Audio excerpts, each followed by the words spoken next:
I'd rather create something that others criticise than create nothing and criticise others. If you have high quality product behind the bar, it's like a weapon. It's not about the figures, it's about who those figures are. The Hospopreneurs Podcast. I'm going to drink this beer. Yeah, let's crack them. With James Henderson.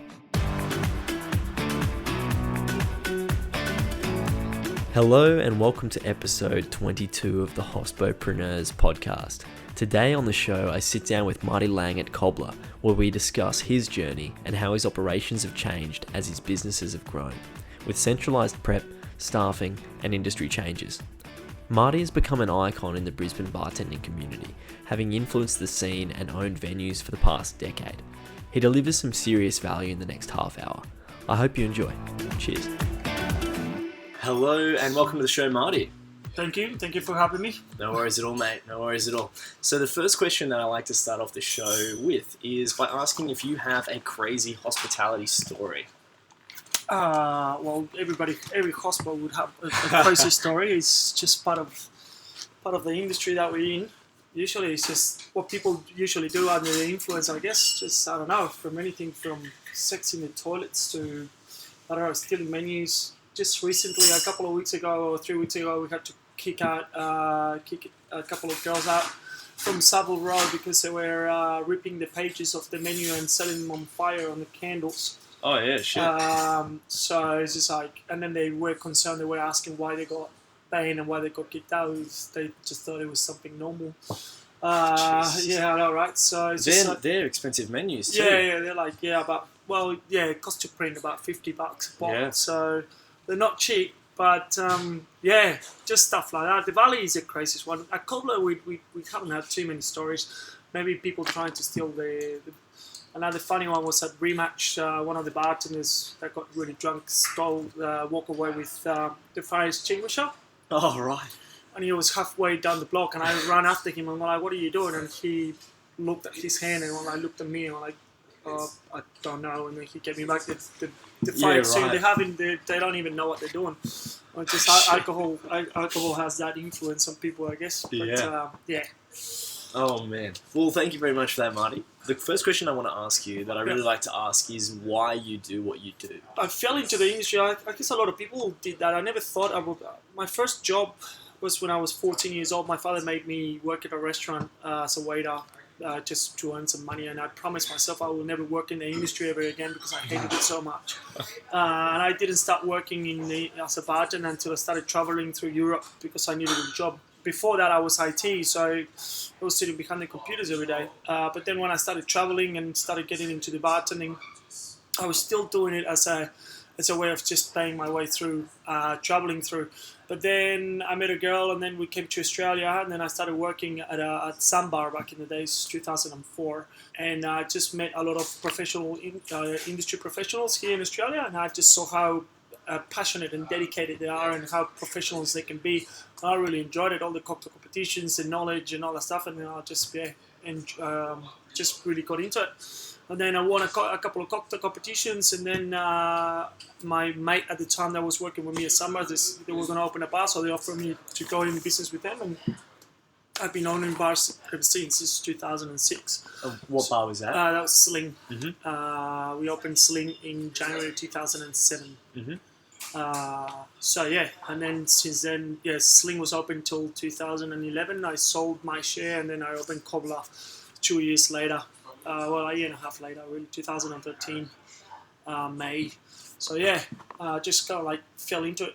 What was it about that process? And you've obviously you met all of these people and you did competitions. What was it about that really inspired you about the industry and changed from this perspective? Just the dynamic and like I always like to challenge myself. I like things that are not easy. And even though bartender, you're not saving the world and you're not changing anything.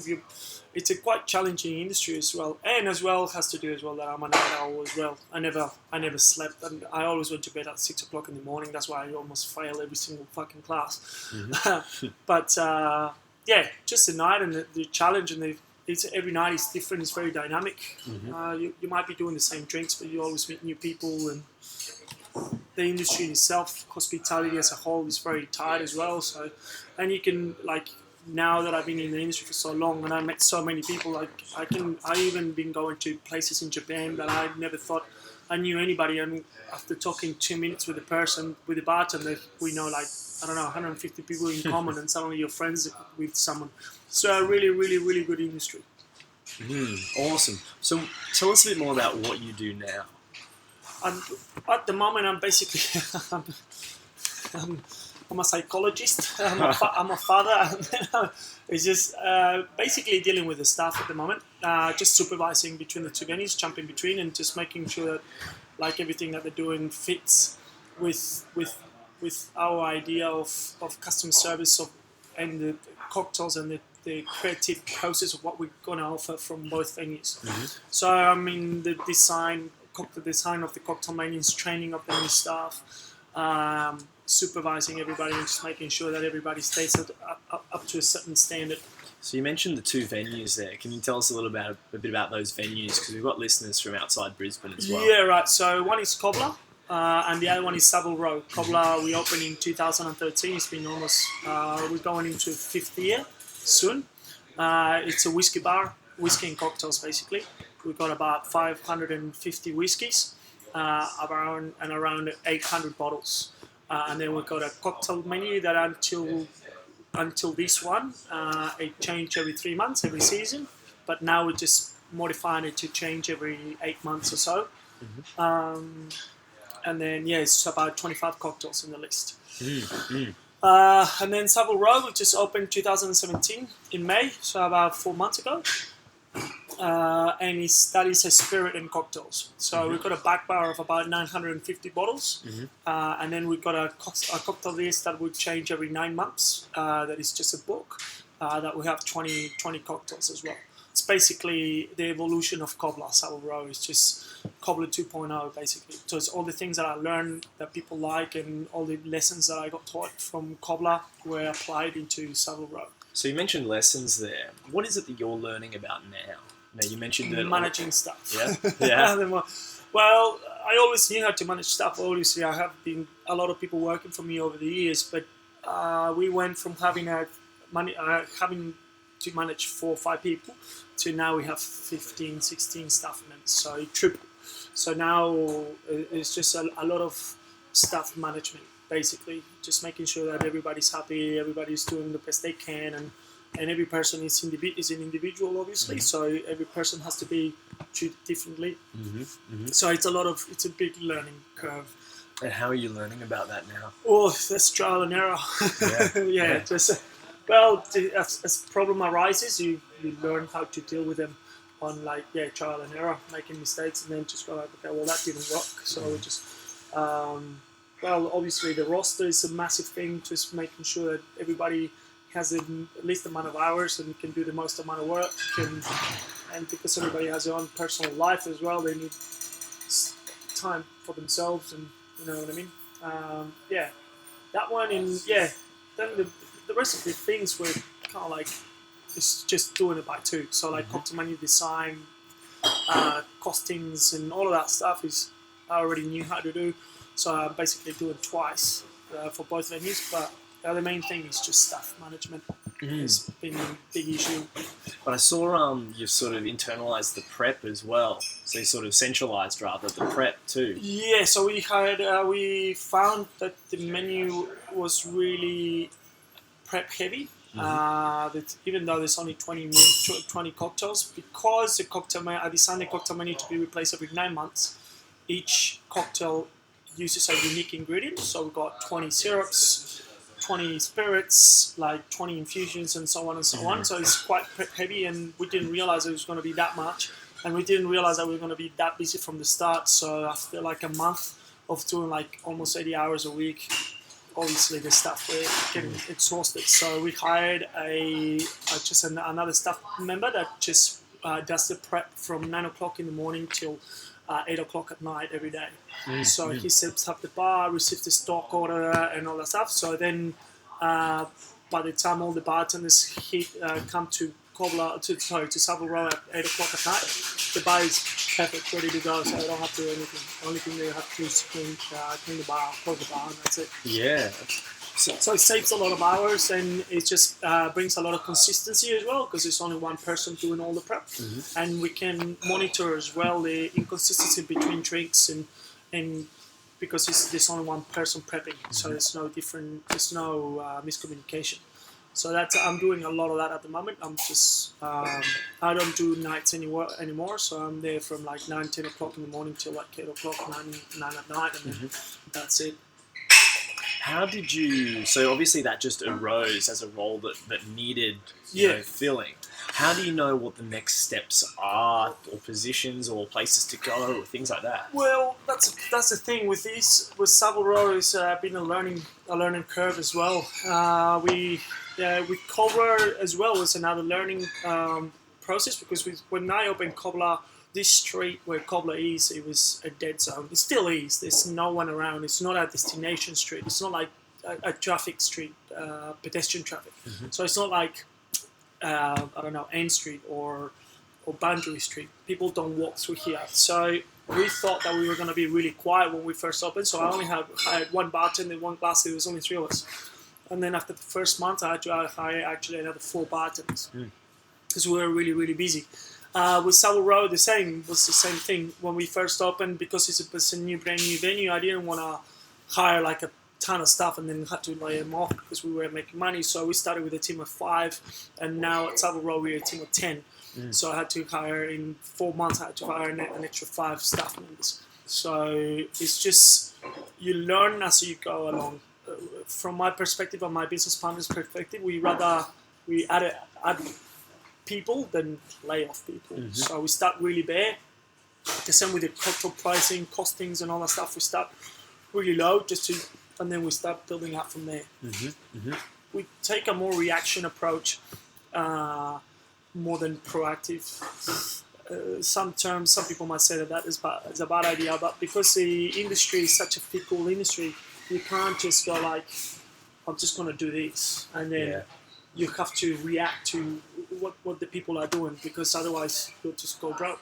Because if you do something that people don't like and you're stubborn enough to go like, no, I'm just going to do this, then people are just not going to come. So you have to look at what people are liking and react to that. That's interesting. Obviously taking that very customer-centric model. Yeah. Well, that's the thing. It's just Brisbane as well, we don't have the population to be part of my French fucking around. Like in Melbourne and Sydney, you have the population to create a niche, but in Brisbane you might not have enough people to create that niche. So if you don't do something that kind of like caters a little bit to everybody and not be too full on, then you might not survive. That's why a lot of venues open and close so quick.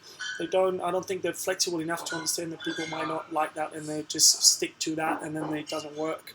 So even we can go completely super obscure in our cocktails and use super random and weird ingredients, but kind of like what London and New York are doing and stuff, but nobody will understand it, and then you will lose half of the customers. So what we try to do is a much more approachable cocktail menu in which people kind of recognize a few ingredients, but at least being creative enough to create something different instead of just your standard cocktails. So the new menu at Cobbler has a lot of that. So the new menu at Cobbler, instead of putting just a list of ingredients, we put the list of ingredients, but as well a very detailed description and what the ingredients are, where they're coming from, what do they taste like, and the flavor profile of the drink as well, just to give people a little bit more confidence in like how things are going to taste. So hopefully that's going to be a little bit more dynamic and a little more gives flexibility, understanding to people on what they order. So. Yeah, fantastic. You mentioned there before, obviously going from Sling Bar, Cobbler, Savile Row. Yeah. Between the two, between Sling Bar and Cobbler, what was the mentality behind wanting to open something like Cobbler in West End? Well, first of all, I had not disagreement. One of my business partners had a serious alcohol problem, so I just didn't want to be his business partner anymore. So I just had enough. I didn't like the way things were run, and they were trying to. They didn't want to evolve. So I kept trying to go like, okay, let's reinvest a lot of money into it and just redo the whole venue and all that stuff, and they want to keep doing the same thing. So I'm like, okay, well in that case, I'm just going to use the money that I get from this sale of my shares and open something by myself. at that time, because I was doing a lot of consultancy in after I finished at Sling in 2011, for a year and a half I was doing consultancy in Sydney and Melbourne and traveling a fair bit. I went to Baxter Inn as soon as they opened in Sydney, and that blew my mind. It was like, holy, that's like what a bar is supposed to. So I took a lot of inspiration and concepts and ideas from Baxter Inn and apply it. And at that time, when we opened Cobbler, there were no whiskey bars in Brisbane still. Well, the Barry, you could have said that it was a whiskey bar, but nothing like dedicated to whiskey bar. So yeah, I thought there was a gap in the market, and I took it, and it went well. Fantastic, yeah. You mentioned there before your partner, your business partner. Yeah. So do you have other partners or a mentor or someone? Yeah, so I got one business partner for Cobbler, and then I have the same business partner for Savile Row and an extra one. So for Savile Row, there's 3 of us, and in Cobbler, there's 2 of us. All equal shares for both these, so 50-50 for this one and 30-30 for the other one. He's the ghost. The ghost in the machine, I guess. He's the silent person. He runs all the books and the back of house and all that stuff, but he doesn't like attention or anything. So maybe you'll never meet him. He owns Bare Bones, the coffee roaster, and he's owned restaurants and bars for like, I don't know, 20 years or something like that.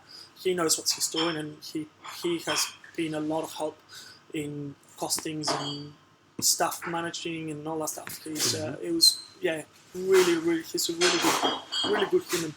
Did you learn from him in the process, or was it absolutely. Was that very like No, from the process. Yeah, it's been an evolution on the relationship for sure. We met because there was a third business partner here, and then eventually he decided to move away. We met through the other business partner. So Asa introduced me to Trent. So we didn't really know how we were going to work, but eventually it turned out to be a really good relationship. We know very well what we're really good at. So like the design and the concept of the venue and the cocktails and all of that stuff, we make the decision and all that stuff. And then when it comes to numbers and budgeting and all that stuff, he has the final word because he's really good at it. He used to work in finances as well, so he understands how money works. So yeah, it's a good relationship. What do you find is the most effective strategy to attract patronage?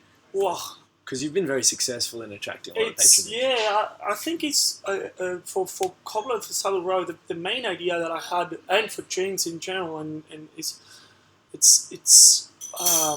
what I would like to. What do I like when I go to a bar, basically, and I applied it. So I've been in a lot of bars and overseas and all that stuff. And the best bars that I enjoyed sitting at are bars where you can sit at the bar and talk to the bartender and have a great drink and have a massive selection of brews. So you can just sit there, and even though the bartender is supposed to be, you're not supposed to notice there's a bartender there. Bartenders are supposed to be like, if you want it, he should be there, but you should. It's kind of like you go to your own living room, basically. A better experience than your living room. So the bartenders are there to serve you, to give you advice and all that stuff, but then at the same time, when you go to a bar, you go with mates, with friends. They're not supposed to be the center of attention. So I try to make a place where everybody feels comfortable and have good service, and that if they want to know about something, the bartender knows everything about it, but if they don't, they just get served and they'll get left alone. I don't know, that seemed to work. Leather, and then the classic timeless feel, wood, leather, and dim lighting and good sound. So those are the key for me when I go to a venue. So the sound has to be nice. So like you go to a lot of venues that are basically concrete walls, and it's so loud that even talking just sounds too loud because it bounces everything. So there's no good sound. The lighting might be too bright or too low, or you might not see anything, or the one might not be good lighting at all. So all the stuff that just makes your experience feel like warm and relaxing. Is there a most important aspect out of all of those things? One of those things.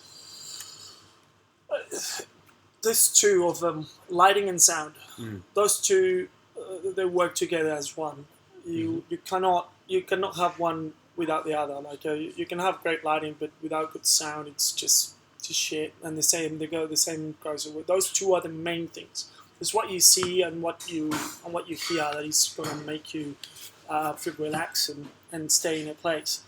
That's the two most important things that I always tell any my friends or staff members and stuff. They have to keep an eye on the music, and they have to keep an eye on the lights, the lights and the candles and all that stuff. That's the main thing. You can have a venue made out of milk crates and like cardboard boxes, and if you nail the sound and the lighting, people are going to stay. Fantastic. Yeah. I really like that. Sound, I think, is really underrated as well. Yeah, I'm super underrated. Because like even the sounds you hear happening behind the bar, shaking a cocktail, or stirring, or the glasses, different glassware makes different sounds when they touch. So I totally think it sounds underrated. And the subtlety as well is just people just don't realize how important it is. So like a lot of people say, oh, this place doesn't really feel that great, or has a weird feeling. It will definitely be put down to its light and sound for sure. So it's Cobbler with the sound. We couldn't spend that much money because it was more like a budget process. But at Savile, we spent $40,000 on the sound alone because it's just a valley and you need that sort of music. So that sort of sound sounds amazing. But the noise restrictions are a lot better there too, as well. Yeah. So we have 120 dB noise restriction that's louder than a nightclub. Yeah. Crazy. Yeah, it's crazy. Yeah. So it's awesome. So the next question I have for you is: so you've been in the industry a while now.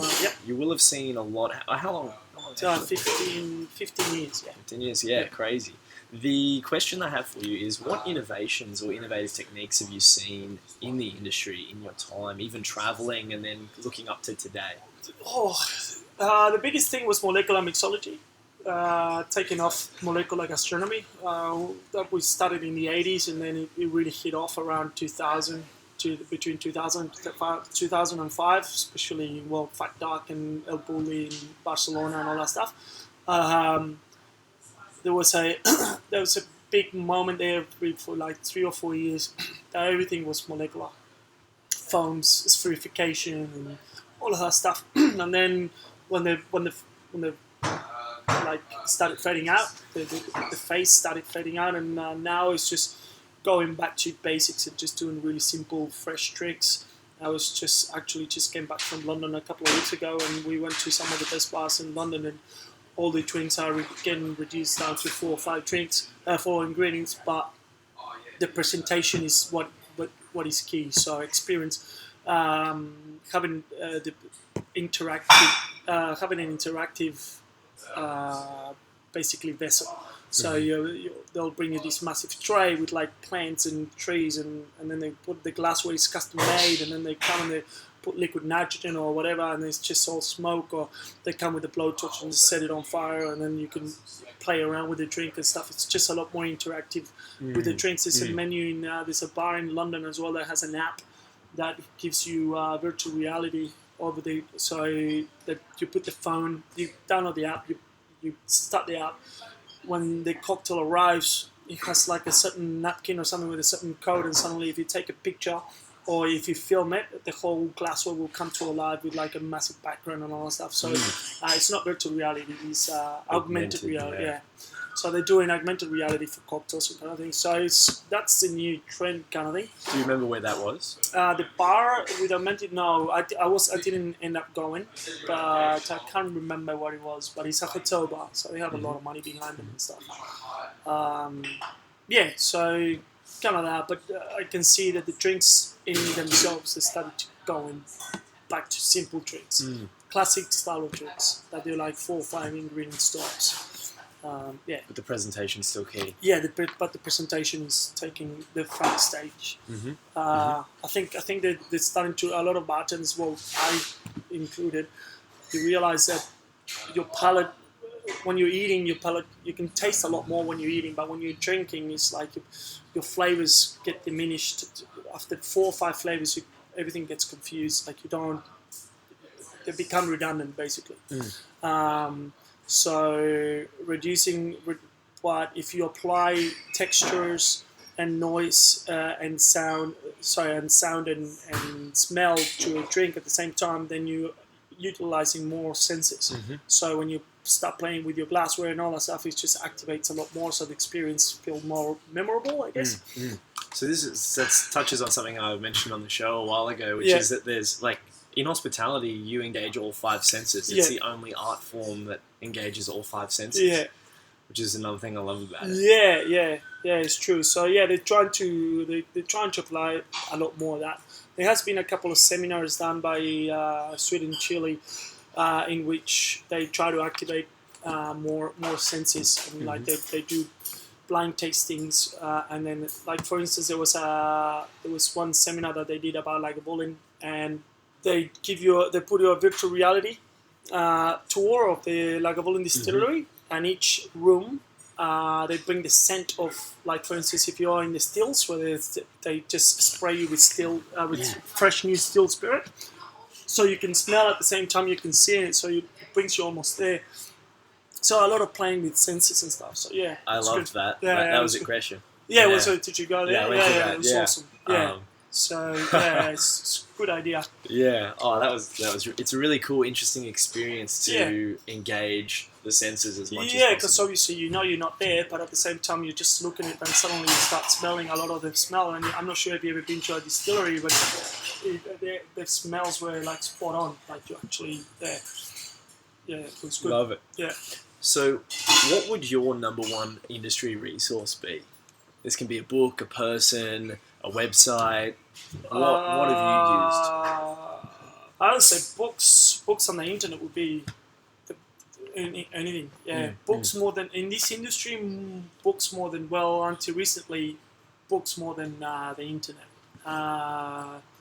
Just the cocktail books from the past and all that stuff, and the whiskey books and all of that stuff. Do you have any standouts, like any particular books? For whiskey and spirits, I would say the Whiskey Bible by Michael Jackson.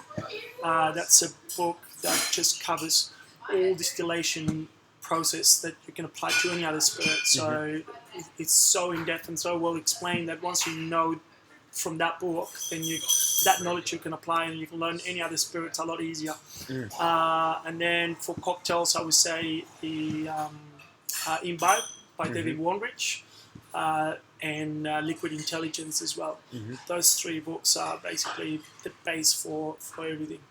Obviously, you can go into the Mixology by Gary Regan and The Joy of Mixology by Gary Regan, and then the Gin Compendium by Gary Regan as well. There's a lot, but books in this industry, books are better than the internet. It's a lot better research. Just the internet can be very fickle, and a lot of the information can be just plain out wrong. Maybe there needs to be something better. Well, the books, the books are really good because the people that are writing those books are like proper historians, and they actually do the research properly instead of just a blogger or a website just typing in whatever. So what advice do you have for someone who wants a successful career in hospitality? First of all, practice work as many different jobs as possible. So from waiter to glassy to bartender to host to whatever it is, and then read as much as you can, because the 2 things are the most important for the industry: is the service and your knowledge. If you have a great knowledge but your service is shit, then I don't care how much you know, you just got to do. I actually have a good example of that. Like I went to Back and Breck in Berlin, and the cocktails and the place were amazing, but the service was actually the worst service I ever got. So I just had a really bad experience. So I'm just definitely not going back. If you give good service, but you can get away with not knowing a lot if you give really good service most of the times.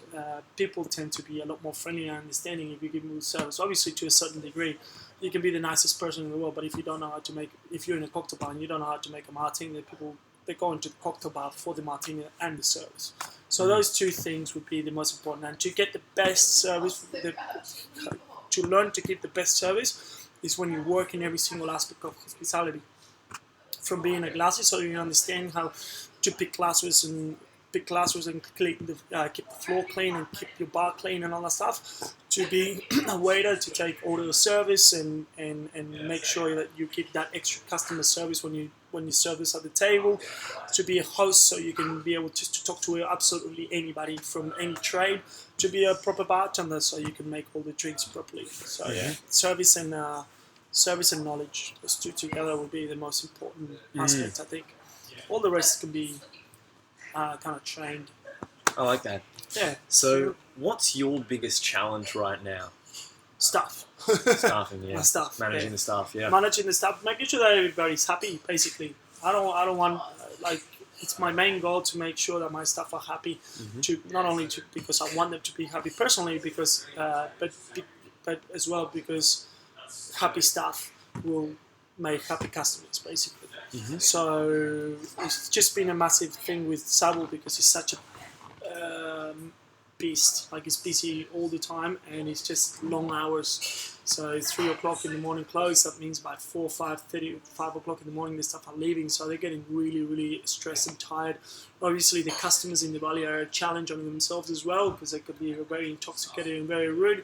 So yeah, it's just really, really hard to keep a good standard of service if the staff are not happy, and because of the amount of work that they're doing, it's taking a toll on them. So at the moment, the thing that is taking the most amount of time is staff. Just doing stuff. Well, I've just got one more question for you, Marty. Yep. What's next for Marty Lange? At the moment, just making sure that we Savile Row finish its deeding, so like eventually starts running by itself. But that's not going to happen for another 6 months. We were thinking about start looking at new venues at the end of the year, but the way things look with this, because Savile is such a big project, we're probably not going to look at anything until way end of next year probably. It's taking a lot of time to get things on point. So Cobbler, because of Sam and the managers and the team that we have here, I can basically just let Cobbler run itself, and the guys are doing a great job. The team at Savile, they're great at what they're doing and all that stuff, but it still needs a lot of problem solving. That we need to still find our feet. We're still just learning how to walk. So we're not even close to be at the moment where we're completely independent. It can run itself. Cobbler is. Yeah, I can live for a year and Cobbler will be fine by itself. Got all those systems in place. Yeah, so system in place. We know what we're doing. We know the takings. We know the customers that we get. We know exactly how much we're supposed to do on a Friday, on a Monday, on a Tuesday, and so on. Savile Row is every weekend. It's a new thing. We just have no idea what can happen. That's right. We've got the music come on, but that's the end of the episode today. Thank you very much. Oh, pleasure. Thank you very much for the interview. Let me know if you need anything else, and we'll see you around.